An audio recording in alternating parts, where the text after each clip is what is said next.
and 9-month FY25 earnings conference call hosted by Shakti Pumps India Limited.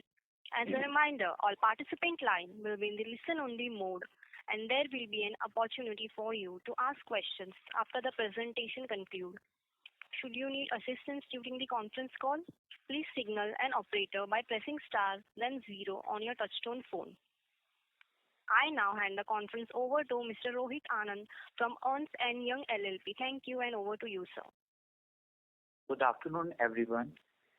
Before we proceed, let me remind you that this discussion may contain forward-looking statements that may involve known or unknown risks, uncertainties, and other factors. It must be viewed in conjunction with our business risks that could cause future result, performance, or achievements to differ significantly from what is expressed or implied by such forward-looking statements. Today, from the senior management of Shakti Pumps India Limited, we have with us Mr. Dinesh Patidar, Chairman, Mr. Ramesh Patidar, Managing Director, Mr. Dinesh Patel, Chief Financial Officer, and Mr. Ravi Patidar, Company Secretary and Compliance Officer. Before I hand over the call to Mr. Dinesh Patidar for his remarks, I would like to give a brief overview about Shakti Pumps India Limited for those who might be joining first time in our call. Shakti Pumps India Limited is one of the leading integrated manufacturer of pumps, motors, controllers, VFDs, and inverters in India. The company currently manufactures most of the critical components of the pump in-house and provide end-to-end solution in solar pumps. The company has 3 state-of-the-art manufacturing facilities in Pithampur, Madhya Pradesh. With a rich legacy of over 4 decades, the company is led by Mr. Dinesh Patidar. The company has made a strong presence in domestic market and also made a strong foothold in 100 countries globally. Shakti Pumps also has a strong focus and commitment to technology and R&D, which is evident by the 15 patents it has received so far. The company ability to manufacture high quality products on the back of its backward integrated manufacturing capabilities has translated into higher acceptance of its products by the farmer, thereby increasing the installation of solar pumps. The company is one of the largest supplier of the pump with approximately 25% market share under the PM KUSUM scheme all over the India, and also has a robust market share in the largest agriculture states in the country like Haryana, Rajasthan, Uttar Pradesh, Madhya Pradesh, and Maharashtra. The PM KUSUM scheme is pivotal government initiatives designed to promote irrigation efficiencies in India by replacing the conventional diesel or electrical pumps with solar pumps. This transition provides farmers with a reliable power supply, support micro irrigation, and improve both crop yield and farmers' income. Additionally, farmers can also earn extra income by selling extra electricity back to the grid. PM KUSUM is the largest of the several government schemes encouraging solar pump adoption, benefits state governments and electricity boards by simplifying power supply management. It also reduces fossil fuel reliance and cuts greenhouse gas emissions, contributing to a more sustainable economy. In addition to PM KUSUM scheme, the company sells its products to governments through various other schemes and in the major exports markets also. The company has also diversified into manufacturing of electric controllers and motors for EV, securing pilot orders from OEMs. In conclusion, Shakti Pumps India Limited stands as a testament to innovation, quality, and sustainability in the pump manufacturing industry. As SPIL continues to invest in its growth and technology advancement, the company will continue to lead by example and ensure prosperity for farmers and all other stakeholders. With that, I would like to hand over the call to Mr. Dinesh Patidar sir for this quarterly and other business highlights. Thank you, and over to you, sir. धन्यवाद रोहित। सभी दोस्तों को नमस्कार और आज इस call में शामिल होने के लिए बहुत बहुत धन्यवाद। मुझे आपके साथ ये साझा करते हुए बड़ी खुशी हो रही है कि हमारी कंपनी ने great place to work certification की मान्यता प्राप्त की है। ये एक बहुत ही अच्छी उपलब्धि है जो हमारी टीम को मजबूत और प्रेरित करने के लिए एक प्रमाण के रूप में है। ये कल्चर ऑफ इनोवेशन को और सहयोग और कर्मचारियों की संतुष्टि को बढ़ावा देने के लिए हमारी प्रतिबद्धता को दर्शाती है। हमारा इस क्वार्टर में जो रिजल्ट जिसके लिए मैं आपके सामने आया हूँ बहुत ही अच्छा है और मैं बहुत ही ज्यादा खुश हूँ हमारी टीम के परफॉर्मेंस से। हमारी टीम ने इस क्वार्टर में 650 करोड़ रुपए की सेल की है, जो हमने हमारे ही रिकॉर्ड तोड़े हैं। जो हमारे पुराने रिकॉर्ड थे उनको हम तोड़ते हुए आगे बढ़ रहे हैं। हमने EBITDA 154 करोड़ रुपए इस क्वार्टर में हमारा रहा है, जिसने हमारे पुराने सारे रिकॉर्ड तोड़े हैं। 9 मंथ के रिकॉर्ड को हम देखें तो 1891 करोड़ की हमने सेल की है, जिसमें 439 करोड़ का EBITDA रहा है। हमारे पास अच्छे ऑर्डर्स भी हैं और सभी प्रदेशों से हैं और करीब ऑर्डर बुक हमारी आने वाले समय की जो ऑर्डर्स हैं उसकी बुक 2000 करोड़ की है। अभी एक स्टेट में, महाराष्ट्र स्टेट में जो एक स्कीम चालू की है, मेंगल तालिया सौर कृषि पंप योजना, जिसमें हमको 754 करोड़ का एक ऑर्डर मिला है। एक ऑर्डर हमको हरियाणा स्टेट से मिला है जो 116 करोड़ का है। हम सोलर पंप के उद्योग में विशेष रूप से पीएम कुसुम के साथ में मेघल तालिया और विभिन्न राज्यों में अलग अलग स्कीम में अपनी मौजूद अवसर को लेकर आगे बढ़ रहे हैं। इस सेगमेंट में हम लगातार विकास के लिए अच्छी स्थिति में हैं। हमारा मानना है कि हम सोलर पंप की डिजाइन और निर्माण में हमारी विशेष क्षमता है। टेक्निकली, क्वालिटी वाइज और प्रोडक्शन वाइज हम लोग अभी बहुत ही अच्छे तरीके से हमारे कस्टमर्स को सर्विस कर पा रहे हैं और हमारे कस्टमर भी हमारी क्वालिटी और सर्विस से सेटिस्फाइड है। हमारा ईवी बिजनेस भी अच्छी तरह से आगे बढ़ रहा है, जिसमें विभिन्न कंपनियों के साथ में पायलट ऑर्डर्स के साथ में उनके जो डिजाइन सेगमेंट में हम लोग उनके साथ काम कर रहे हैं और उसमें भी हमको एक अच्छी सफलता दिख रही है, क्योंकि उसमें हमने R&D में बहुत अच्छा काम किया है, जहां हम ईवी की मोटर्स और कंट्रोलर्स बनाते हैं। और सबसे अच्छी बात ये भी है कि हमारे निर्यात कारोबार में भी हमने बहुत अच्छा काम किया है। यहाँ पर भी हमने अच्छी ग्रोथ की है। जो 50 करोड़ हमारा क्वार्टर हुआ करता था वो अब 106 करोड़ के आसपास क्वार्टर हुआ है और 9th मंथ में भी हमने 58% ग्रोथ किया। मुझे लगता है हमारी टीम भी कॉन्फिडेंट है, मैं भी कॉन्फिडेंट हूँ कि आने वाला समय जो है हम जरूर उसमें अपनी स्थिति मजबूती से रखेंगे और उसके लिए हमारे शेयरधारकों के हित में हम आगे और बढ़ते रहेंगे। मुझे ऐसा लगता है कि हमारी कंपनी इंडिया में सोलर पंपिंग बिजनेस में हमेशा आगे बने रहने के लिए तत्पर रहेगी। मैं बाकी फाइनेंशियल सेगमेंट के लिए दिनेश पटेल को कॉल सोचता हूँ। Thank you, sir. Good afternoon, everyone. We have continued to deliver a strong performance with Q3 FY25 revenue at rupees 649 crore, up by 30.9% YOY from rupees 496 crore. We have also delivered a solid performance in terms of profitability. EBITDA for the quarter was at rupees 154 crore as compared to rupees 71 crore, a growth of 117% YOY.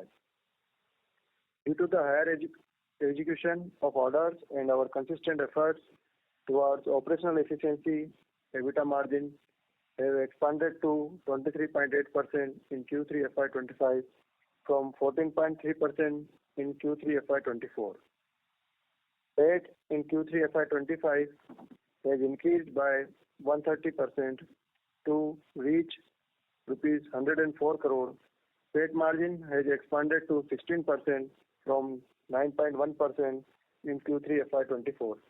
A 692 BPS expansion is there.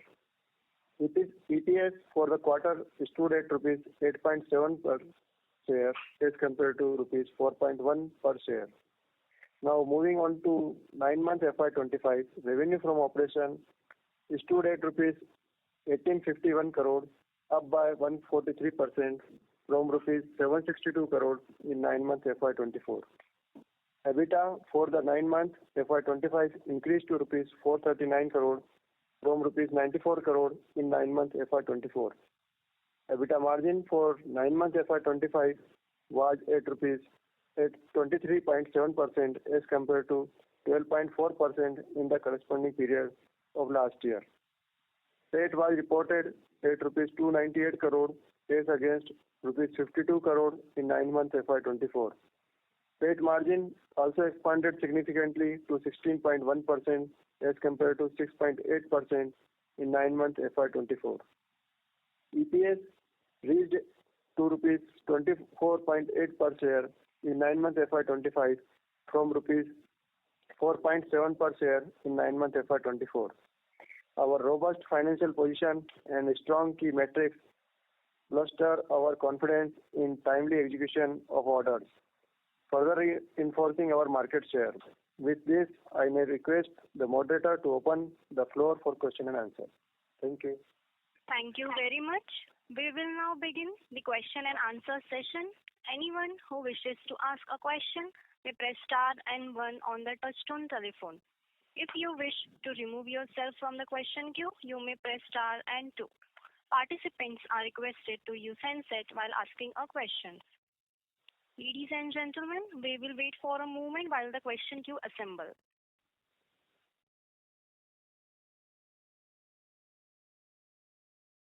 The first question is from the line of Nirav from Ask Investment Managers. Please go ahead. Hello sir, और आपने मुझे opportunity दी उसके लिए धन्यवाद। सबसे पहले मुझे ये जाना सर, हमारे जो Q3 के बाद का जो ऑर्डर बैकलॉग है जो तकरीबन 2070 करोड़ का है, उसमें से जीएसटी कितना होगा? तकरीबन 18% होगा। 13.5% somewhere. 13.5%। Yes, yes. ठीक है, ब्लेंडेड बेसिस पे बोल रहे हैं ना आप सर? हाँ जी। ठीक सर, दूसरा ये मैं देख रहा था कि जो हमारा अजमेर डिस्कॉम का ऑर्डर है उसमें कुछ ज्यादा मूवमेंट हुआ नहीं है, क्योंकि Q2 का पीपीटी में भी प्रैक्टिकली सेम अमाउंट है और Q3 में भी सेम है। तो जानना, वो ऑर्डर में कुछ एग्जीक्यूशन नहीं हो रहा है या क्या टेक्निकल इश्यू आ रही है इसमें? नीरव, ये आपने बहुत अच्छा क्वेश्चन किया है, क्योंकि ये पायलट प्रोजेक्ट है। ये हमारा वो पंप है जिसको अन्नदाता को ऊर्जादाता बनाने वाला सेगमेंट है। ये पहली बार पायलट प्रोजेक्ट राजस्थान गवर्नमेंट ने पंप के साथ किया है। अभी तक कुसुम सी का था ये, तो इसमें चूंकि ये ग्रिड कनेक्टेड पंप है और इसको अचीव करने के लिए पायलट प्रोजेक्ट है, इसलिए हम खुद ही इसको स्लोली आगे बढ़ रहे हैं।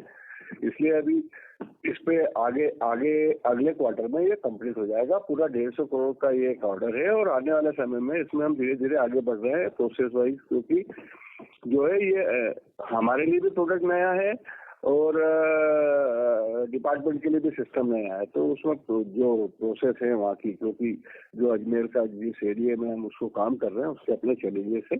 तो पायलट प्रोजेक्ट में हमेशा चैलेंजेस होते हैं। जैसे जैसे हम उन चीज़ों को क्लियर करते बढ़ेंगे उसके बाद आगे बढ़ेंगे। ये हमारी कॉन्फिडेंट है कि हम लोग इसको और भी स्टेट में पायलट प्रोजेक्ट करने के लिए आगे बढ़ेंगे। सर यानी ये Q4 में एग्जीक्यूट होगा या नहीं होगा, कैसे लगता है आपको? पूरा का पूरा निपट जाएगा Q4 में? डिपेंड करता है सिचुएशन के ऊपर, क्योंकि पायलट प्रोजेक्ट है। अभी हम लोग उस पर काम कर रहे हैं। हमने अभी उस पर कुछ करीब 350-400 पंप इंस्टॉल किए हैं वहाँ।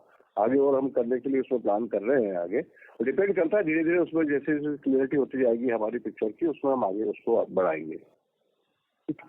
सर मेरा दूसरा प्रश्न ये था सर कि हम ये साल के लिए तकरीबन 2500 करोड़ का रेवेन्यू एक्सपेक्ट कर रहे थे और हमने 9 महीने में 1850 करोड़ के आसपास का रेवेन्यू बुक कर दिया है। यानी Q4 में तकरीबन 650 करोड़ के आसपास का रेवेन्यू हम टारगेट कर सकते हैं अगर उस अनुमान के अनुसार चले। तो Q3 के सामने Q4 में कोई बड़ा ग्रोथ दिखता नहीं है, मतलब वो प्रैक्टिकली फ्लैट हो जाएगा। इसके ऊपर आप कोई टिप्पणी देना चाहेंगे? ये ऐसा है कि हमने हमारा जो टारगेट था वो हमने जो 12 महीने का टारगेट लिया था हमने कंपनी ने हमारी, उसको हमने 9 महीने में अचीव कर लिया। तो ये हमारी टीम की अच्छी उपलब्धि है, इसको हम अच्छी उपलब्धि मानते हैं। और आगे आने वाले समय में भी हम हमेशा हर कॉल में ये बोलते आए हैं कि 20-25% ग्रोथ हम करते रहेंगे। क्वार्टर ऑन क्वार्टर ना देखें उसको, ईयर ऑन ईयर देखते रहे। तो जैसा आप देखेंगे कि लास्ट ईयर हमारा 1400 करोड़ का सेल था, उस पे आप देख रहे हो कि हमने उसको 9 महीने में अचीव कर लिया। आगे भी हम इसी तरीके से करते जाएंगे। हमारे साथ मेन जो इश्यूज हैं वो इश्यूज होते हैं हमारे साथ अपनी कंपनी के प्रोडक्शन प्रोडक्टिविटी की कोई इशू नहीं है, मार्केट की कोई इशू नहीं है। अभी हमको थोड़ी सी दिक्कत आ रही है DCR सेल्स की, जो पैनल अवेलेबिलिटी होती है। जैसा हमको लास्ट क्वार्टर में जितने पैनल्स हमको मिले, करीब 70-75 मेगावाट पैनल हमको मिले, वो हमने उसके पंप इंस्टॉलेशन भी कर दिए, एग्जीक्यूट भी कर दिए। अभी कुछ और कंपनियां आई हैं हिंदुस्तान में, और आने वाले क्वार्टर में शायद और भी कंपनियां की प्रोडक्टिविटी आने वाली है। तो हम चाहेंगे कि जैसे जैसे हमको सोलर पैनल मिले, हमारे पास ऑर्डर बुक भी है, हमारे पास कैपेसिटी भी है, हमारे पास क्वांटिटी भी है, हमारे पास सब कुछ है। लेकिन अब तो पैनल की अवेलेबिलिटी DCR सेल की नहीं होने के कारण हमने ये सिनेरियो आपने देखा है। आने वाले समय में पैनल की हमको लगता है कि और भी क्वांटिटी इंडिया में बढ़ेगी और उसमें हम और अच्छा करेंगे। ठीक सर, मेरा अगला प्रश्न ये है सर कि जो हिसाब से सोलर पंप में, क्योंकि जो कुसुम स्कीम है उसमें स्टेट गवर्नमेंट को भी प्रोविजन करना होता है, तो आपके अनुसार हिंदुस्तान के कौन से वो स्टेट्स हैं जो अपने एनुअल बजट्स में प्रोविजन बढ़ाते जा रहे हैं, और उसका असर आपको 2026 में, फाइनेंशियल ईयर 2026 में कितना बड़ा दिखता है? आपका क्वेश्चन तो बिल्कुल हमारे फाइनेंस मिनिस्टर से भी अच्छा है।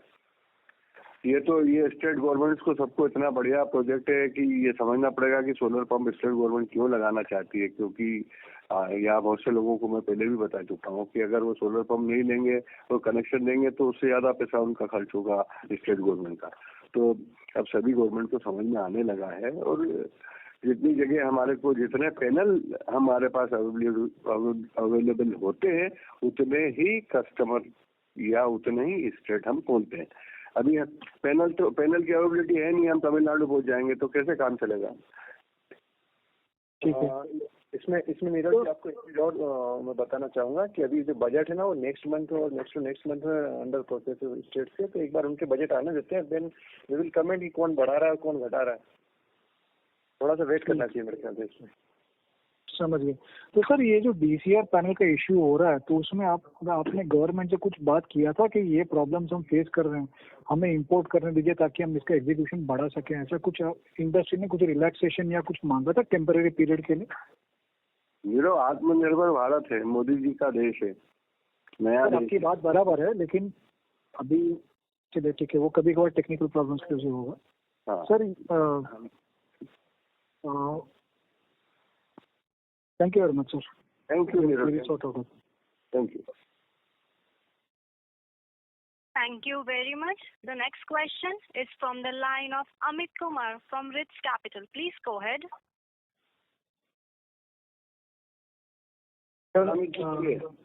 सर मेरे पास 2 क्वेश्चन है। First, update on your Uganda project कि उसमें कहाँ तक हम पहुँचे। सेकेंड इज 750 करोड़ का जो महाराष्ट्र गवर्नमेंट से हमें ऑर्डर मिला है वो 2 महीने में आई गेस था हमारे पास, कि 2 महीने थे हमें उसे फुलफिल करने के। तो आई थॉट कि वो Q3 में नंबर हाईलाइट होने चाहिए थे या फिर Q4 में होंगे। इसके ऊपर आपकी कोई गाइडेंस? पहले मैं आपको युगांडा के लिए रमेश को देता हूँ, हमारे एक्सपोर्ट डायरेक्टर रमेश है, वो आपसे युगांडा के बारे में आपको अपडेट करेंगे। हाँ जी अमित जी, गुड आफ्टरनून। अमित जी, हम लोग युगांडा प्रोजेक्ट में क्वार्टरली ग्रोथ कर रहे हैं, और अभी तक हम लोगों ने 52% का ग्रोथ कर लिया उसमें। प्रोजेक्ट में प्रोजेक्ट कंप्लीट हो चुकी है 52% की। ओके, तो हम लोग उसमें कंटिन्यूस काम कर रहे हैं और सब कुछ लाइनअप चल रहा है हमारा। वो सारा पैसा आ चुका है। Okay sir. तो सर ऑर्डर के साइड पे महाराष्ट्र गवर्नमेंट से जो ऑर्डर है, एक्चुअली सर उसको आप थोड़ा सा मैं एक्सप्लेन करूंगा कि वो 60 डेज का जो उसमें टाइमलाइन दिया है वो फ्रॉम ऑर्डर डेट है। तो ये हमको LOE मिला है, तो इसमें इसकी जो LOE की जो पूरी एक्सटेंडेड पीरियड है वो 1 ईयर की है। ओके। इस दिन से हमको पोर्टल के थ्रू ऑर्डर मिलना स्टार्ट हो जाएंगे, उससे 60 दिन में हमको इंस्टॉल करके देना है। Okay sir, thank you Amit ji. Thank you sir. Thank you. participants are requested to press star and one on the touchtone telephone to ask a question. The next question is from the line of Praful from Servus Capital. Please go ahead. Hi, sir. Congrats on good set of numbers. I just wanted to check on how much is the receivables on the books as at the end of December. At the end of December, it's around 1175 crore. Okay. Got it, sir. That's it from my end. Thank you.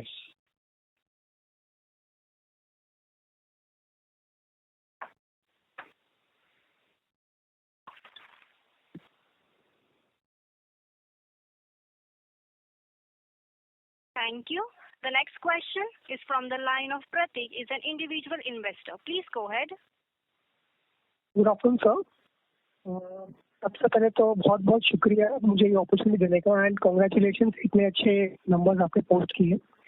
Sir मैं एक long term investor हूँ, तो मेरा सवाल ये है कि आने वाले 5 सालों में शक्ति पंप्स को कहाँ देख सकते हैं, कितनी बड़ी कंपनी बन सकती है, तो क्या हमारे पास ऐसा कोई विजन है, कोई एक रोड मैप बना कर रखा है हमने अगले 5 साल के लिए?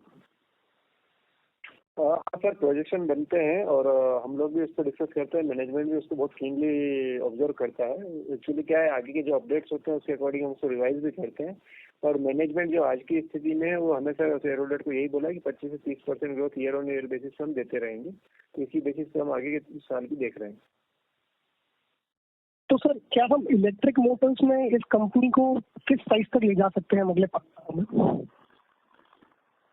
या इलेक्ट्रिकल मोटर वाली जो कंपनी है हमारी, उसमें हम ये देखना चाहेंगे पहले कि इलेक्ट्रिकल मार्केट नया है, उसमें हम कितनी कंपनियों के साथ में हम टाई अप कर पाते हैं, क्योंकि हम सप्लाई करेंगे ओईएम के रूप में जो ऑटोमोबाइल कंपनियां, जो ईवी कंपनियां व्हीकल बनाने वाली, उनके साथ।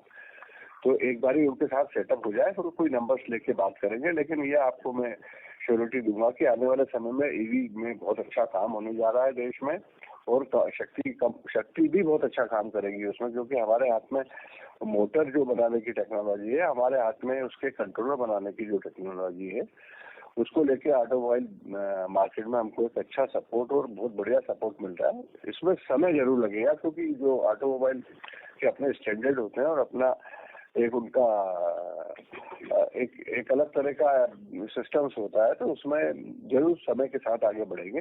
तो इसलिए हमने अभी शक्ति ईवी का जो 25 से 30% ग्रोथ की हम लोग बात कर रहे हैं, वो हम शक्ति ईवी को और शक्ति एनर्जी सोल्यूशन जो हमारी कंपनियां हैं उनको छोड़ के शक्ति पंप्स की बात कर रहे हैं कि शक्ति पंप्स में हमेशा हम जो है 25 से 30% ग्रोथ करते रहेंगे।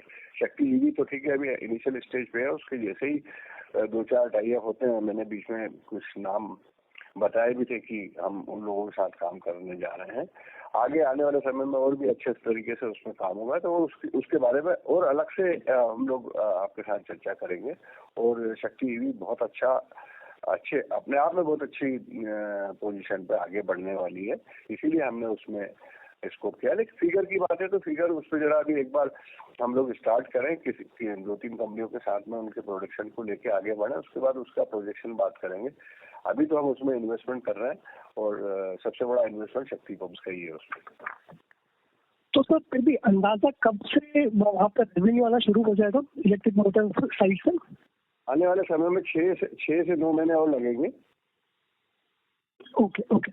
एंड सर जो आपने महाराष्ट्र ऑर्डर की बात की थी 700 करोड़ वाले की, जिसमें आपने ये कहा कि ये लेटर ऑफ इंटेंट है, तो क्या मैं जान सकता हूँ कि ये ऑर्डर जो है वो एक्चुअल में कब तक आ सकता है? देखिए, एक्चुअली इस प्रोसेस को आपको समझना पड़ेगा। जो ये प्रोसेस है इसमें डिसीजन मेकर फार्मर है।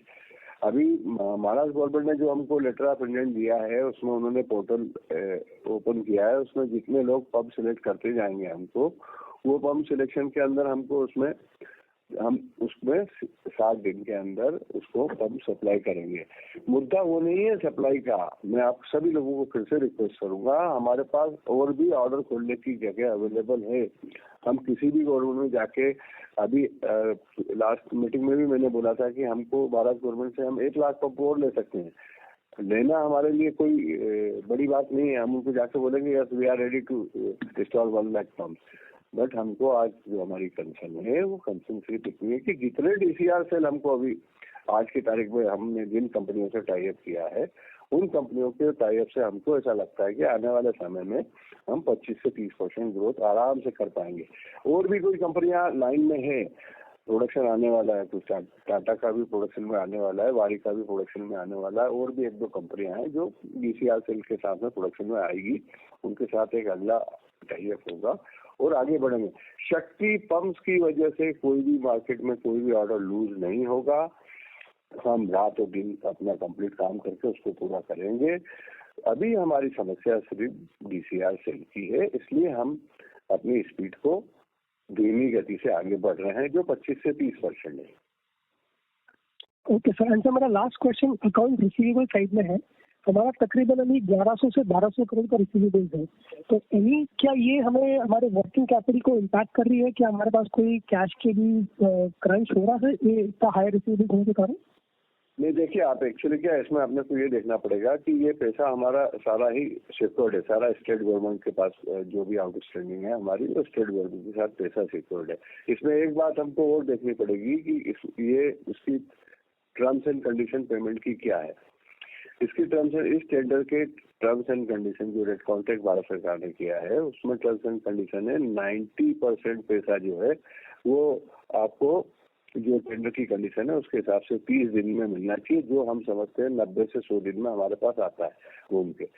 बाकी 10% इसमें टर्म्स एंड कंडीशन है जो उसमें लिखा है टेंडर कंडीशन में कि 90 डेज RMS पे जो मोबाइल जो टेक्नोलॉजी है जिसमें कि हम लोग उनको रूरल मॉनिटरिंग सिस्टम से डाटा प्रोवाइड कराते हैं भारत सरकार को भी और स्टेट गवर्नमेंट को भी, वो डाटा पंप चलने का डाटा उनके पास पहुंचना चाहिए। उसके लिए वो 10% पैसा वो लोग डिपार्टमेंट में ही रखते हैं। 90% पैसा हमको मिल जाता है 90 दिन में। 10% पैसा जो है वो इस पर टर्म्स एंड कंडीशन 90 डेज है, लेकिन वो पैसा आने में तकरीबन 180-200 दिन या कभी कभी 250 दिन भी होते हैं, क्योंकि पंप चलाना हमारे हाथ में नहीं है, वो कस्टमर के हाथ में है। जिससे कि स्कीम भी चलेगी, जानबूझ के डाला है भारत सरकार ने कि पंप चले भी, वो भी उनको पता चलता रहे, तो वो डायरेक्टली रिमोट मॉनिटरिंग सिस्टम के थ्रू पता चल जाता है। तो इसलिए आपको थोड़ा सा डेटा लेवल आगे बढ़ा हुआ दिख रहा है। हमारे हिसाब से हम अच्छे तरीके से सारी स्टेट में हमारा कोई पैसा कहीं रुका नहीं है या रुकने नहीं जा रहा है, सब टाइमली आ रहा है।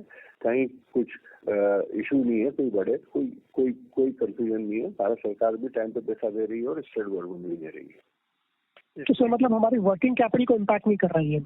मैं इसको आपको ऐसे बताऊंगा कि इसमें एक्चुअली आप देखोगे ना तो लास्ट 1 ईयर मतलब 4 क्वार्टर में भी देखेंगे तो मोर देन 2000 करोड़ का एग्जीक्यूशन हो चुका है। तो ये जो डेटर्स हैं ऑलमोस्ट 180 डेज के ही हैं, बहुत ज्यादा कोई ऐसे डेटर बड़े नहीं है। दूसरा वर्किंग कैपिटल की बात करें तो ऑलमोस्ट हमारे पास 9 to 10 बैंक हैं जो लीडिंग बैंक हैं आज की डेट में, उनसे ऑलरेडी एक्सपोजर है। और आज की डेट में जो वर्किंग कैपिटल का यूटिलाइजेशन वो अराउंड 200 करोड़ ही है अभी भी। तो और शक्ति पंप वैसे ही रिच कंपनी है, क्योंकि हमारा कोई ट्रम लोन नहीं है, तो मतलब सच हमको कोई वर्किंग कैपिटल पर उसका स्ट्रेच नहीं आता है, ये बताने को। Okay, thanks a lot sir. Thank you. Thank you. Participants are requested to press star and 1 to ask a question. The next question is from the line of Pranav from ThinkWell. Please go ahead. Hello. हाँ प्रणव जी बोलिए। पहले तो sir congratulation for the great set of numbers. मेरा एक सवाल था sir, जो हमारे मार्जिन है एबिट और पैट, सस्टेनेबल मार्जिन क्या होंगे सर आगे जाके? डिपेंड करेगा हमारे रॉ मटेरियल और डॉलर की प्राइस के ऊपर। आप देखेंगे कि अब ज्यादातर डिपेंड है हमारी प्राइसिंग को लेके हमारे सोलर पैनल जो DCR पैनल है उसके ऊपर। तो DCR पैनल की प्राइसिंग जैसी हमारे देश में और अच्छी होगी, हमारा मार्जिन और अच्छा बढ़ेगा। DCR पैनल की प्राइस थोड़ी और बढ़ेगी तो शायद हमारा 1-2% मार्जिन कम हो, लेकिन हम जो अभी आज जो आप देख रहे हैं इस मार्जिन को हमने मेंटेन करके रखा है, वो मार्जिन तो हम मेंटेन करके आगे चलेगी। डिपेंड करता है डॉलर की प्राइस, और क्योंकि डॉलर की प्राइस से पैनल की प्राइस पर फर्क पड़ता है और दूसरे भी कॉपर और स्टील की प्राइस पे भी फर्क पड़ता है। तो हमारा मार्जिन तो जो आपने देखा है कि इतना बढ़िया मार्जिन जो है हमारा, ये मार्जिन हम मेंटेन करने की पूरी कोशिश करेंगे। तो सर हमें कितना मार्जिन पकड़ के लेना चाहिए, कौन सा रेंज ऑफ मार्जिन हमें लेना चाहिए? जैसे कि डाउन साइड में हम इतना मार्जिन बना सकते हैं और अप साइड में जैसे अभी हम 24% बना रहे हैं, तो हमें क्या एक जो दो मीडियन लेने चाहिए कि लेट्स से हम 20 to 25% मार्जिन मेंटेन कर पाएंगे कि नहीं? एक रेंज तो होगा ना जब अगर प्राइसेस। देखिए भाई साहब, मैं अभी आपको यही बता रहा था कि 24% मार्जिन जो हम मेंटेन कर रहे हैं वो हमारे हिसाब से बहुत अच्छा मार्जिन है, बहुत अच्छा मार्जिन है, और इसको हम मेंटेन करने की कोशिश करेंगे। लेकिन सिचुएशन कभी कभी हमारे हाथ में नहीं होती है, जैसे कि डॉलर की प्राइस और सोलर पैनल की प्राइस। तो डॉलर की प्राइस की वजह से हमारी प्राइसिंग थोड़ी इफेक्ट होती है रॉ मटेरियल की, लेकिन आने वाले समय में फिर हम सेल्स की जो प्राइस है हमारी उसको हम बढ़ा पाते हैं, लेकिन उसके लिए थोड़ा सा समय लगता है। तो वो चीजों का ध्यान में अपने को रखना है। हम ये जो EBITDA में आपने देखा है मार्जिन, ये हम कोशिश करते हैं कि इसको मेंटेन करके रखें। इसमें एक्चुअली अगर आप मिनिमम गाइडलाइन की बात करें तो मैनेजमेंट पहले भी अपनी गाइडलाइन दे चुका है, तो 16 to 18% की गाइडलाइन पहले भी दे चुके हैं कि अगर आपको मिनिमम गाइडलाइन लेके चलना है तो ये रहेगा। और आप मैक्सिमम साइड पे देखना चाह रहे हैं तो अभी एग्जिस्टिंग तो हमारा है ही है, जो भी अभी भी देखा जाए मैक्सिमम साइड ही है। इसको भी हम बनाने की पूरी कोशिश कर रहे हैं और लास्ट 2-3 क्वार्टर से हम कंटिन्यू कर ही रहे हैं। ये हमारा आपकी सबमिशन है। Okay. And sir EV motor जो हमारा जो सेकेंड लाइन ऑफ बिजनेस है, उसमें अगर जब भी हम कोई भी OEM को अगर हमें ऑनबोर्ड करना हो एज ए क्लाइंट, तो कितना टाइम लगता है उनको ऑनबोर्ड करने के लिए? अगर जैसे जो प्रोसेस है, जैसे उनको ऑनबोर्ड करने के लिए एज ए कस्टमर, तो कितना टाइम लगता है? 6 से 8 महीने लगते हैं, कभी कभी 1 साल भी लगता है। 1 year। ओके सर, ठीक है sir, thank you sir. Thank you. Thank you. The next question is from the line of Thomas from Lucky Investment. Please go ahead. Hello. हाँ बोलिए। थैंक यू सर क्वेश्चन पूछने की opportunity के लिए। मुझे जानना था सर, रिप्लेसमेंट डिमांड पंप्स की कब आएगी? आउट ऑफ मतलब जो 3 lakh average cost of a pump, रफली if I am correct 50% module का होगा एंड 50% मोटर पंप एक्सेट्रा। तो इन 50% तो इस 50% जो मोटर पंप वगैरह है ये हम इन हाउस करते हैं, करेक्ट? मैन्युफैक्चरिंग। तो मॉड्यूल की लाइफ होगी रफली 20 years, 15-20 साल, 25 साल, व्हाटएवर। एंड ये पंप कंट्रोलर इन सब की लाइफ कितनी है? कब आप इनकी रिप्लेसमेंट एक्सपेक्ट कर सकते हैं, रिप्लेसमेंट डिमांड? पंप तो देखिए ये डिपेंड करता है कि आपका वाटर लेवल कैसा है, वहाँ पे उसका पानी का pH लेवल कैसा है, उसके ऊपर डिपेंड करता है। 10 से 15 साल एक नॉर्मल पंप की लाइफ रहती है, लेकिन अगर pH लेवल गड़बड़ हो तो वहाँ 2 साल पंप चलता है, 1 साल पंप चलता है। वो डिपेंड करता है कि कितना pH लेवल है वहाँ पर।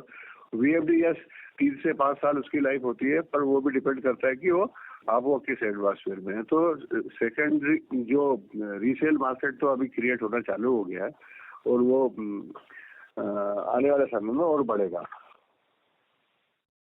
सेकेंडरी मार्केट आना शुरू हो गया, मतलब रिप्लेसमेंट डिमांड आपको देखने लगी है अभी? हाँ, आना भी चालू हो गई और सेल भी चालू है। Okay. And last question sir, ये एक महाराष्ट्र गवर्नमेंट का एक और ऑर्डर आने वाला था जो काफी डिले हो गया है। आई एम सॉरी, मैंने कॉल लेट ज्वाइन किया तो शायद आपने इसके बारे में बात की हो, बट उससे कुछ अपडेट्स है? वो डिले हो रहा है बार बार, कुछ एनी अपडेट्स है? मैंने ऑलरेडी महाराष्ट्र का हमारे पास 750 करोड़ का ऑर्डर आ चुका है, हमने इन्फॉर्म भी किया है। तो एक और tender, if I am not wrong, उसके बिड्स गए थे एंड उसके रिजल्ट आने बाकी थे, इज दैट करेक्ट? करेक्ट। वो दूसरा टेंडर है, उसमें रिजल्ट आना बाकी है, उसमें भी आएगा आने वाले समय में। मुझे लगता है 15-20 दिन में होना चाहिए। वो 15-20 दिन में होगा? ऑर्डर की कोई समस्या नहीं है, ऑर्डर का ही कमी नहीं है। ये जो कुसुम योजना है, प्रधानमंत्री कुसुम योजना, इसमें जितने हम ऑर्डर लेना चाहे उतने ऑर्डर अवेलेबल होंगे। हमारी समस्या है DCR सेल पैनल की, जो हमको जितने अवेलेबल होते हैं उतने ऑर्डर हम आगे की एग्जीक्यूट करके आगे बढ़ते हैं। राइट। और अभी हम अडानी और प्रीमियर से DCR सेल ले रहे हैं, करेक्ट? Right, correct. और इसमें और प्लेयर्स हैं जो सप्लाई कर सकते हैं DCR सेल? नई कंपनियां आ रही है अभी, वो नई कंपनियों से चल रही है बात, अब सबके ऑफर भी आने लगे हैं, तो आने वाले समय में हम इसीलिए आपको बोल रहे हैं कि हम 25 से 30% ग्रोथ अभी कर पाएंगे, कि हमको लग रहा है कि सोलर सेल अवेलेबल होंगे अब आने वाले समय में, क्योंकि जो बड़ी कंपनियों ने मैन्युफैक्चरिंग स्टार्ट की है। Okay, and one final question sir, अभी रिसेंटली पिछले 2-3 महीने में मॉड्यूल के प्राइसेस बढ़ गए थे because of the anti dump clause on the solar glass, वो मॉड्यूल पे जो लगता है, उसके वजह से आपको कुछ मार्जिन पे प्रेशर आया? बहुत बहुत बहुत बहुत अच्छी खबर रखते हो आप, बिल्कुल बेटर जज हो, आपने बहुत अच्छा निकाला है। उसकी वजह से भी बढ़ा है और डॉलर की वजह से भी बढ़ा है, लेकिन साथ साथ में जैसे जैसे हमारा यूटिलाइजेशन बढ़ाते हैं, हम दूसरे भी काम करते हैं, तो हमने तो मेंटेन करके रखा है हमारे EBITDA लेवल को। कोशिश जारी है, हम और भी आगे काइजन करके और थोड़ा सस्टेनेबल बना के आगे करते जाएंगे। तो हम तो कोशिश तो जारी है, हमारे 150 इंजीनियर R&D में काम करते हैं, हम खुद अपनी R&D कंपनी जैसे इसको ट्रीट करते हैं, तो हर जगह हमारे आने वाले समय में और भी आप देखोगे कि R&D में हमारे प्रोडक्ट आपको दिखेंगे। ओके, तो just to sum it up, वो सोलर मॉड्यूल के कॉस्ट बढ़ने के वजह से जो भी प्रेशर आया होगा वो आपका कॉस्ट पे कंट्रोल की वजह से, कैपेसिटी यूटिलाइजेशन की वजह से वो निगेट हो गया है और आपके मार्जिन इसके बावजूद बढ़े हैं, करेक्ट? राइट। उसके बावजूद हमारा मार्जिन वही है, maintain. Right, okay, thank you so much sir, thank you. Thank you. To ask a question, please press star and 1 on your touchtone telephone. The next question is from the line of Kapil, is an individual investor. Please go ahead. Sir, first of all, congratulations. बहुत अच्छे numbers आए शक्ति pumps के। Sir, मेरे को पूरी call से जो समझ में आया, ये DCR सेल पैनल का एक थोड़ा सा इशू है, थोड़ी सी प्रॉब्लम है, जिसपे की कंपनी की काफी हद तक आने वाले टाइम पे ग्रोथ डिपेंडेंट है। अच्छा ग्रो कर रहे हैं और बहुत अच्छा ग्रो कर सकते हैं अगर DCR सेल पैनल्स की प्रॉब्लम सॉर्ट आउट हो जाए। तो सर, क्या टाइमलाइन देखते हैं आप, कब तक आपको लगता है ये इश्यू रिजॉल्व हो जाएगा और अनइंटरप्टेड सप्लाई मिलेगी आपको? देखिए, ये तो उतनी स्पीड से मार्केट भी बढ़ेगा आने वाले समय में सोलर का, जितनी स्पीड से इंडस्ट्रिया लग रही है।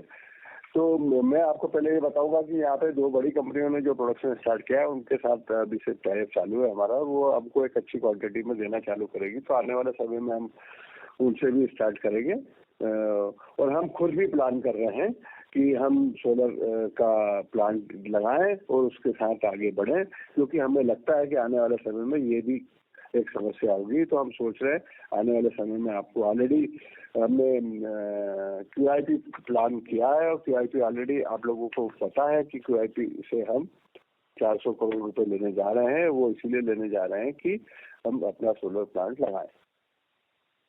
तो सर, कितने टाइम पे हम बोल सकते हैं इंटरनली या एक्सटर्नल सोर्सिंग को देखते हैं कि ये मतलब ये प्रॉब्लम, ये इशू नहीं रहेगा, उसका कुछ सर आप टाइम पीरियड डिफाइन कर पाएंगे?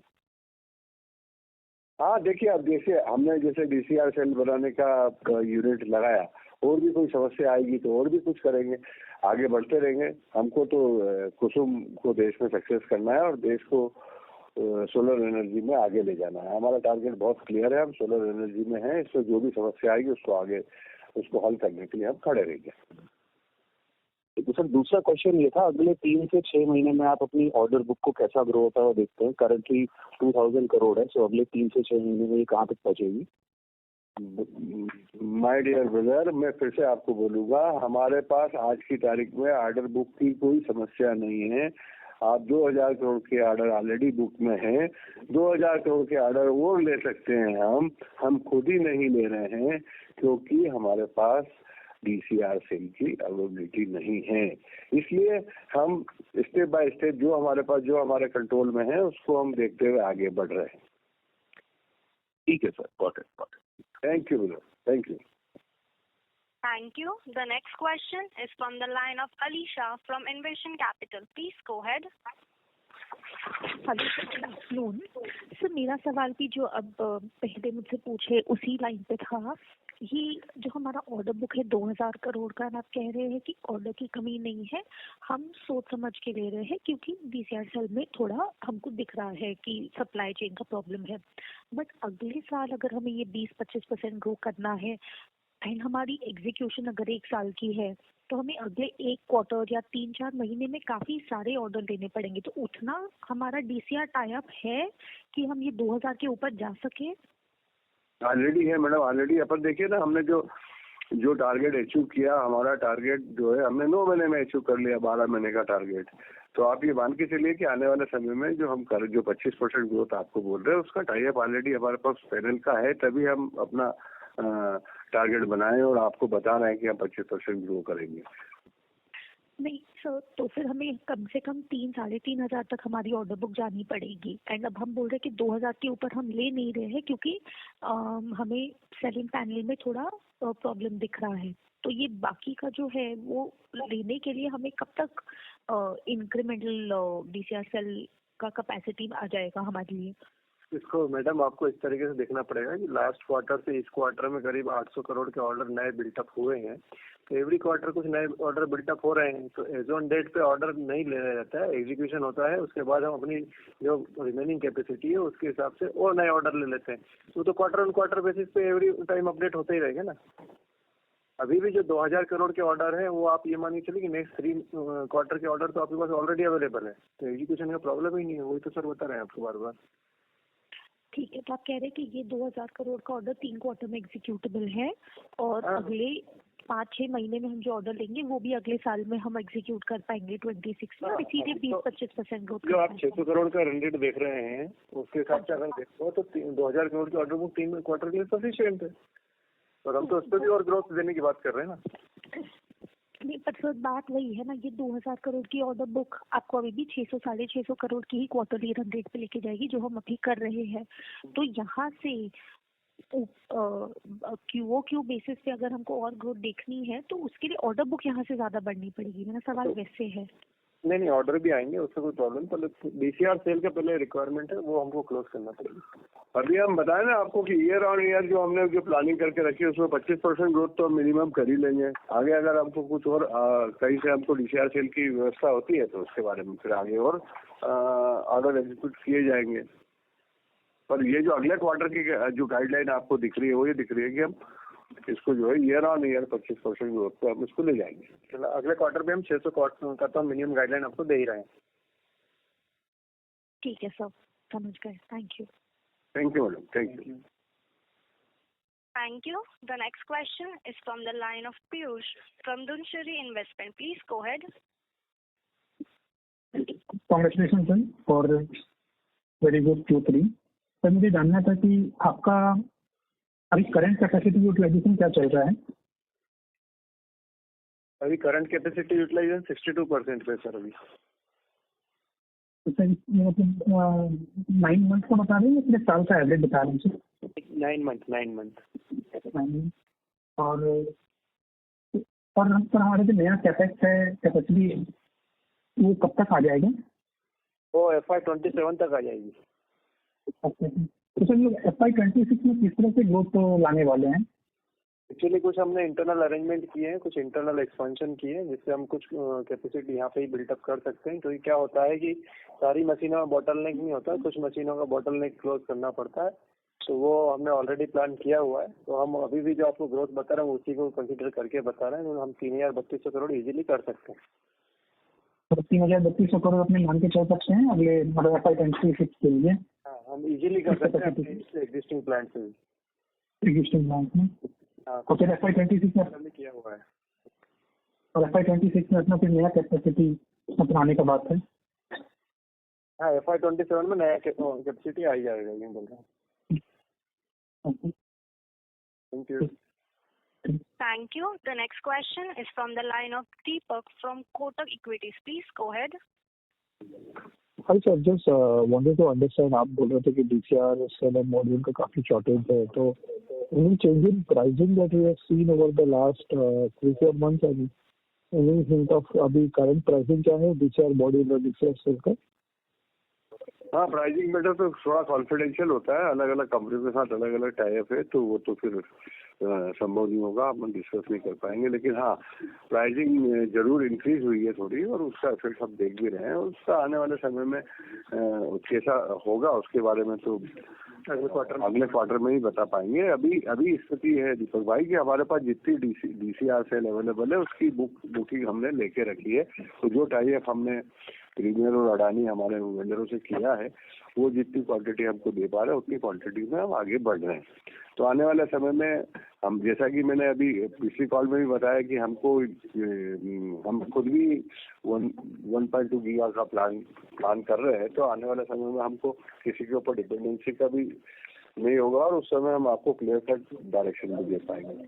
आज हमारी 50%, जैसे आप देख रहे हैं कि आज हमारा जो 24% मार्जिन है, बेसिकली 24% मार्जिन नहीं है, ये अराउंड आप देखिए कि जो हमारा इसमें से 250 करोड़ के आसपास तो सोलर पैनल का परचेज है, वो मार्जिन भी इसमें आ चुका है। करीब 40% के आसपास मार्जिन आता है। तो हमारा खुद का प्रोडक्ट तो एक अच्छा स्टेब्लिश प्रोडक्ट है। तो हम डिपेंड कर रहे हैं सोलर पैनल पे। जैसे ही मार्केट में उसकी एबिलिटी और बढ़ती है आगे इसको आगे अच्छे से ले जाएंगे। हाँ श्योर सर, हाँ thank you. Thank you. Thank you. The next question is from the line of Bharat Shah from Ask Investment Manager. Please go ahead. हाँ भरत भाई बोलिए। Yes, policy is issued instantaneously on populating it. Thank you sir. बताइए sir. Bharat भाई बोलिए। हाँ दिनेश जी कैसे है? मैं बहुत अच्छा हूँ, बताइए। दिनेश जी दो चीज, आज हमारी ऑर्डर बुक का ब्रेकअप स्टेट्स वाइज कैसे है? वो मैंने अपने प्रेजेंटेशन में वेबसाइट पर डाला है, आपको मिल जाएगा सब वहाँ पर भी। तो वो सारा प्रेजेंटेशन पूरा डाला हुआ है कि स्टेट वाइज का ब्रेकअप भी डाला है, सब कुछ है उसका। वो मैं चेक कर लेता हूँ, लेकिन can you quickly guide me about that? बताइए दिनेश आप बताइए। हाँ इसमें सर एक्चुअली कैसा है कि करीब हमारे पास आज की डेट में जो ऑर्डर है वो करीब 2070 करोड़ का है। और इसमें बात करें तो 750 करोड़ जो ऑर्डर है वो हमारे इसके महाराष्ट्र गवर्नमेंट के हैं। 116 करोड़ हमारे पास हरियाणा गवर्नमेंट के हैं, राजस्थान के भी हैं। अभी जो करीब 1200 करोड़ के ऑर्डर हमारे महाराष्ट्र से हैं। और रिमेनिंग में बात करें तो यूपी, हरियाणा एंड राजस्थान। अच्छा, तो 4 स्टेट में टोटल ये 2000 करोड़ की ऑर्डर बुक है। Correct. And in all the 4 states, payments are happening within the guideline that you suggested. 90% of payment within 90 days. Yes, and remaining 10% can take anywhere from 150 to 240 days. Yes, sir. तो सभी states में the payment कोई issue नहीं है भरत भाई, किसी भी state में कोई इशू नहीं है पेमेंट का और कोई इशू नहीं है इंस्टॉलेशन का। सिर्फ इशू है अपने पास जो अपन ने टाई अप करके रखा है अपने वेंडरों से, जितना पैनल अपने को मिलता है उतना पैनल अपन आगे सेल करके बढ़ा देते हैं। हाँ, अभी आने वाले समय में पैनल की क्वांटिटी और बढ़ रही है तो अपना भी 25-30% के आसपास जो पैनल बढ़ेंगे तो उसमें अपनी भी ग्रोथ होगी, अपन भी आगे उस पैनल को लगाएंगे। और 25 से 30% जो ग्रोथ आप दिनेश जी बता रहे थे वो कौन से कितने पीरियड तक आपकी एस्टिमेशन है ये 25-30%? देखिए आपने देखिए मैं आपको बोल रहा हूँ कि शक्ति पंप्स और अपनी टीम जो है, क्योंकि आप मेरे शेयर होल्डर हो आपको सब पता है, अपनी जो टीम है वो अपने आप से इतनी कैपेबल है कि हम जो भी ऑर्डर आएगा उसको टाइम फ्रेम में कंप्लीट करने के लिए रातों दिन काम करेंगे। हमारी खुद की कैपेसिटी को लेके कोई इशू नहीं है। अभी जो हमको इशू लग रहा है सिर्फ DCR सेल को लेके इशू लग रहा है। अपन ने ऑलरेडी पंप की कैपेसिटी डबल करने के लिए ऑलरेडी प्रोजेक्ट लेके उसका QIP करके उसका ऑर्डर करके सब चीजें आगे बढ़ा दी है, कर दी है, वो चीजें हो चुकी है। दूसरा अपने को ये भी दिक्कत आ रही थी कि पैनल में अपने को जो अपने को जितनी रिक्वायरमेंट है वो पैनल मिल जाए, तो उसके लिए भी अपन सोलर का प्लांट लगाने जा रहे हैं। तो आने वाले समय में मोटर पंप और शक्ति पंप की वजह से कोई समस्या नहीं थी, समस्या आई है सिर्फ अपने को सेल की वजह से। और सेल का भी अब अपन ने प्लान लगा लिया है तो अगले 2-2.5 साल में वो सोलर का अपना सेल वाला प्लांट भी स्टार्ट हो जाएगा। तो अब ये सब सिचुएशन है कि किसी भी सूरत में अपने आप को आगे बढ़ा ही रहे हैं। शक्ति पंप्स की तो जो आपने देखी है कि वो अपने पूरी टीम अपनी पूरी हिम्मत के साथ आगे बढ़ रही है। जी, तो कैन वी से इवन दो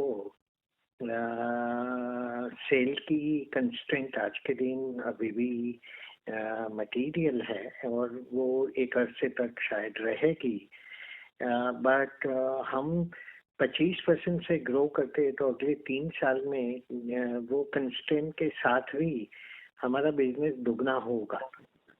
जरूर होगा, ये जरूर होगा, बिल्कुल होगा। इवन विद सेल 1.2 गीगा का प्लांट लगा रहे हैं, इसीलिए अपन सोलर सेल का प्लांट लगा रहे हैं।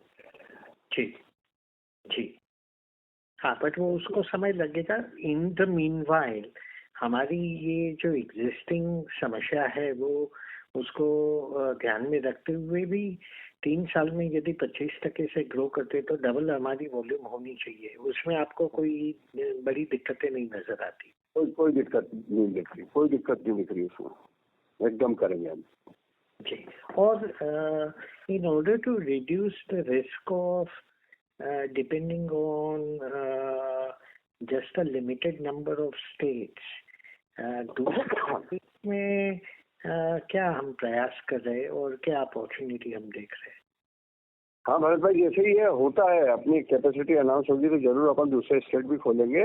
और दूसरी में एक सबसे बढ़िया बात अच्छी बता रहा हूँ जो हम लोग शायद अंडर एस्टिमेट कर पाते हैं, हमारा जो एक्सपोर्ट बिजनेस है, एक्सपोर्ट बिजनेस अपने आप में बहुत अच्छे तरीके से ग्रो कर रहा है और वो बहुत बड़ी मेहनत के साथ ग्रो करता है। अभी हिंदुस्तान की सारी कंपनियां मिलकर जितना एक्सपोर्ट नहीं करती है, शक्ति पंप अकेली एक्सपोर्ट करती है।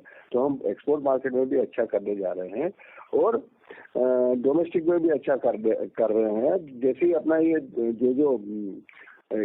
जो प्लानिंग अपनी आगे बढ़ती जा रही है, हम हमारी प्लानिंग से, हमारे परफॉर्मेंस से हम बहुत खुश है। हमारी टीम भी उनके अपने परफॉर्मेंस से खुश है।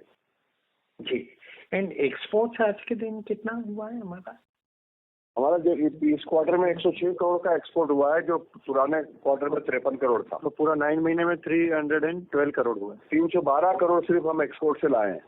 एक्सपोर्ट से लाना मतलब बहुत बड़ी बात है।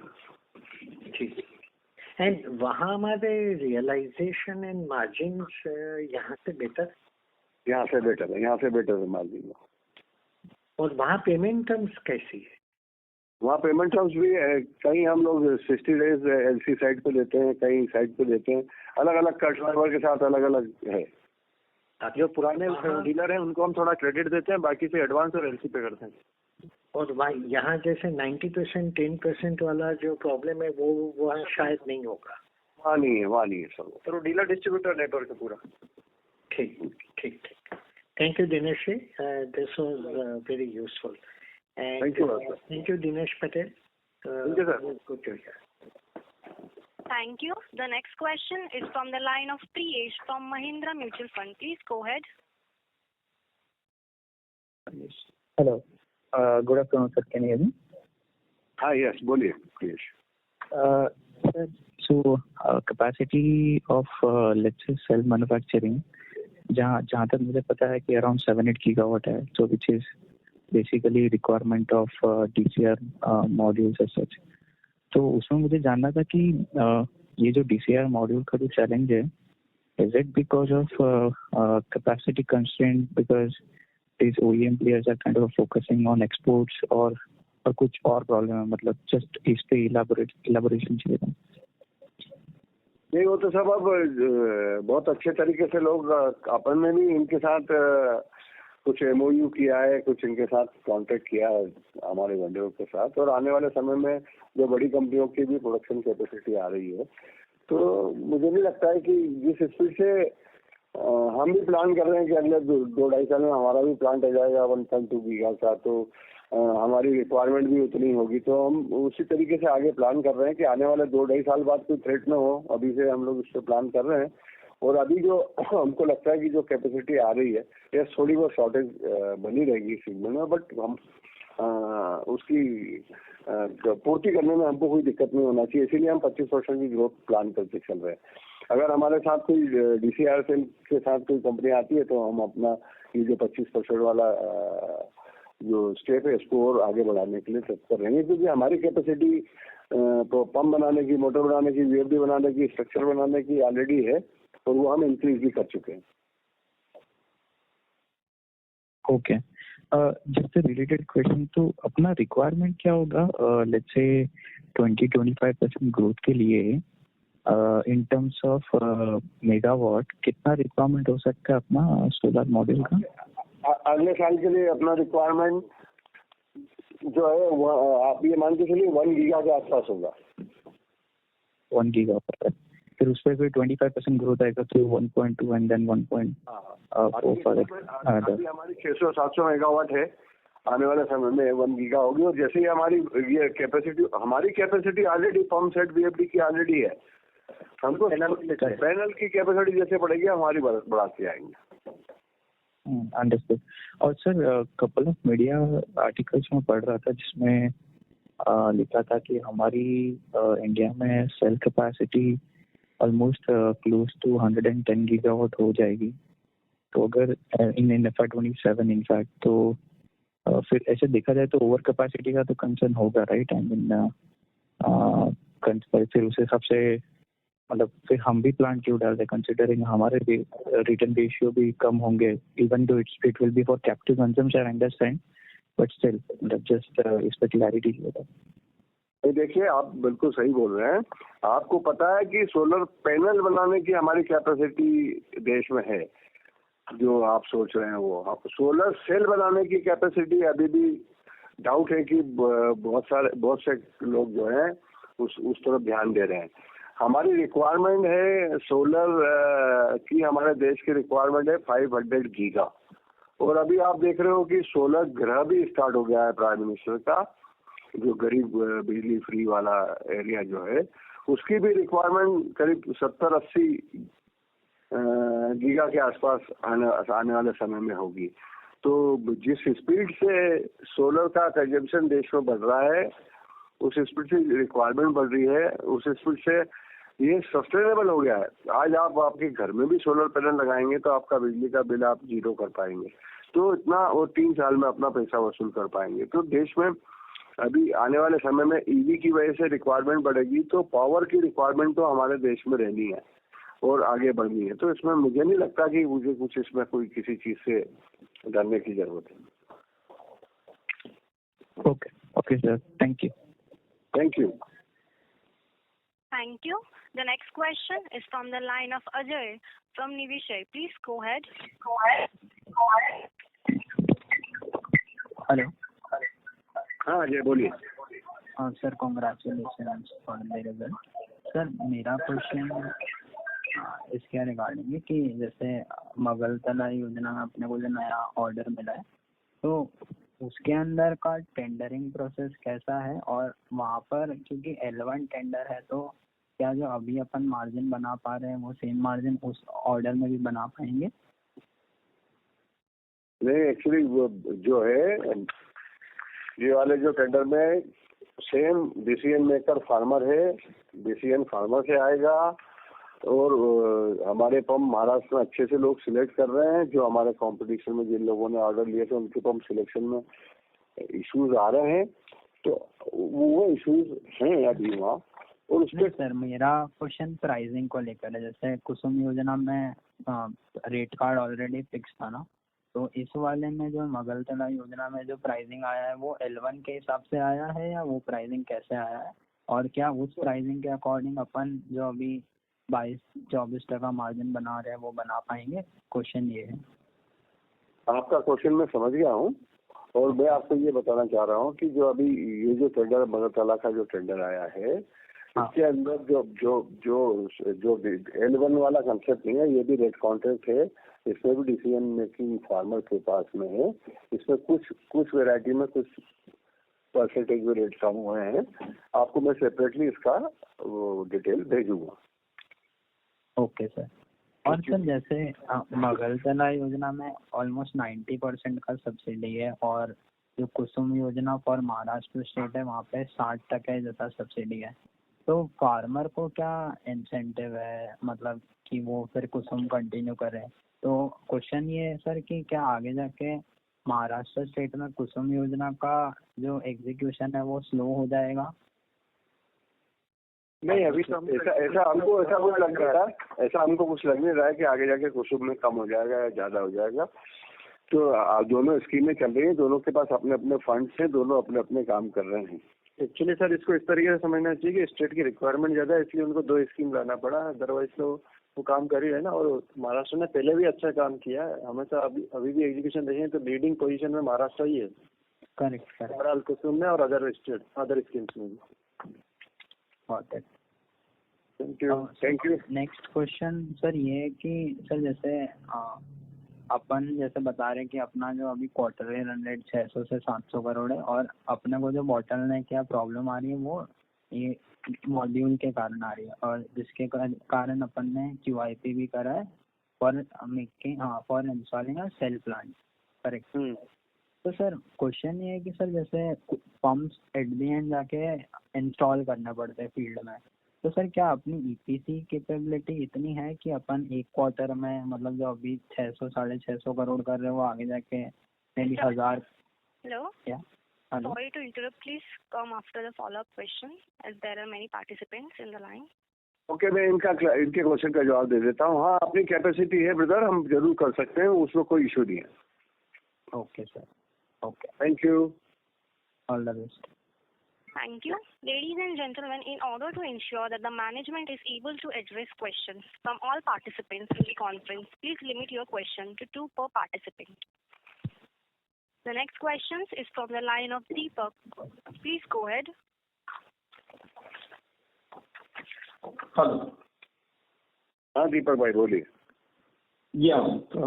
Congratulation sir for good check of numbers.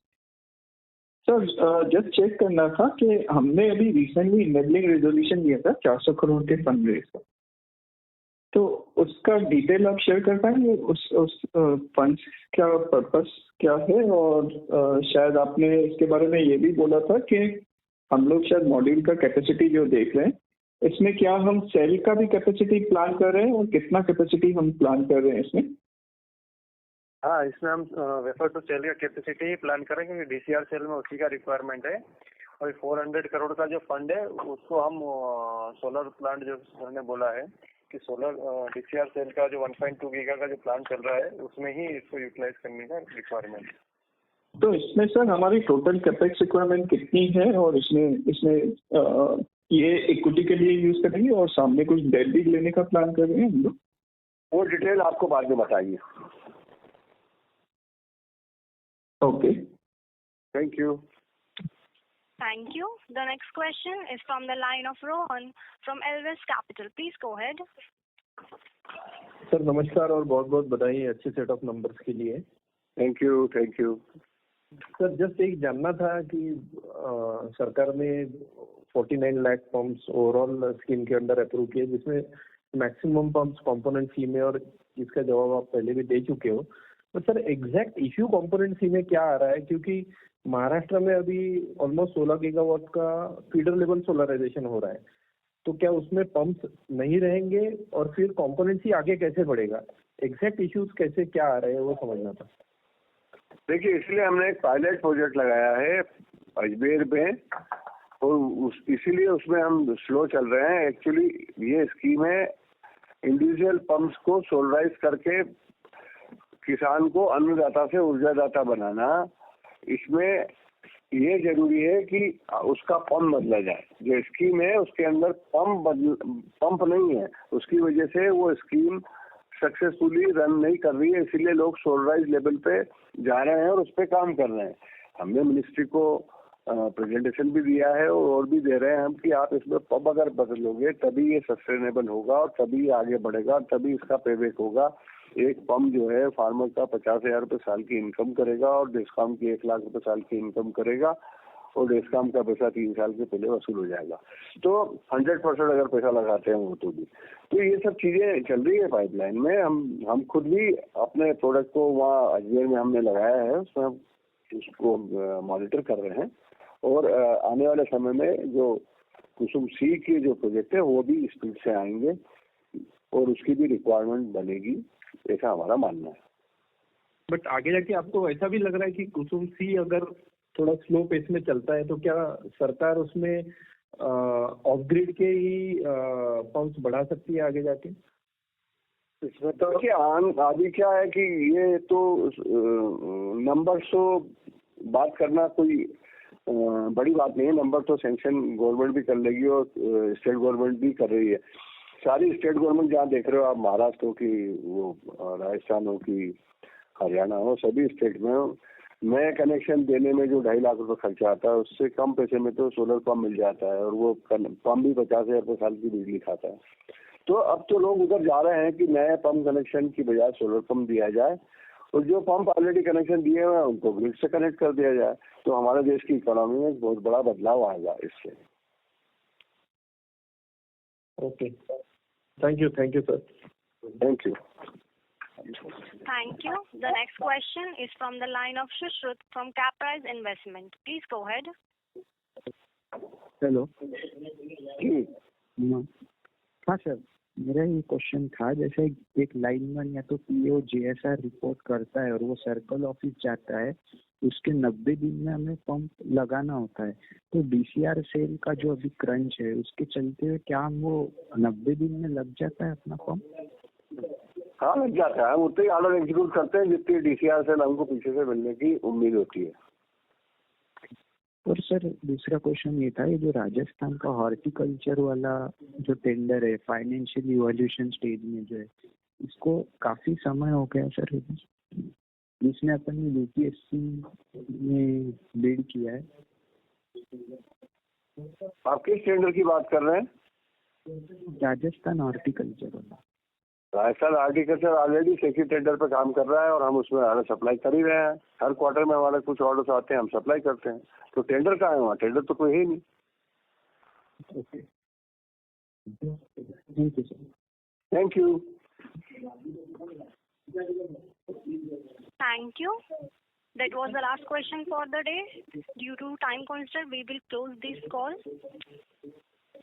I now hand the conference over to Mr. Dinesh for closing comment.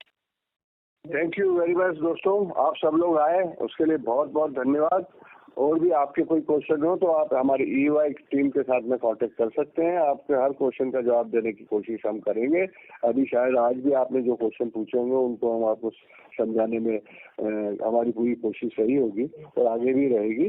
तो आपको जो भी और कुछ आपको इन्फॉर्मेशन चाहिए आप हमारी ईवाई टीम से कांटेक्ट करें। और फ्रंट विजिट के लिए आप सभी लोग हमारी फैक्ट्री में आ सकते हैं। जब आप सोचें, जब बताएं हमारी ईवाई टीम को, तो हम आपको फैक्ट्री विजिट कराएंगे। Thank you very much.